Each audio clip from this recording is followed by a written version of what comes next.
Nagpunta ako sa bahay ng tita ko para magbantay dahil meron siyang business trip at walang maiiwan sa bahay niya.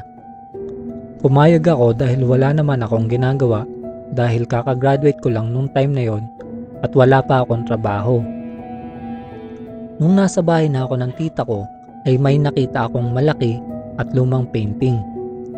Napaka-creepy ng painting dahil isang matandang babae na napapalibutan ng mga bungo ito. Paalis na ako nang parang sinusundan ako ng tingin ng matandang babae sa painting.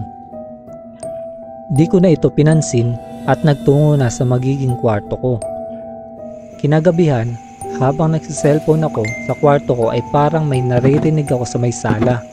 Lumabas ako ng kwarto para tingnan dahil baka may mga taong nakapasok sa bahay. Napahinto ako sa tapat ng painting at tumalikod.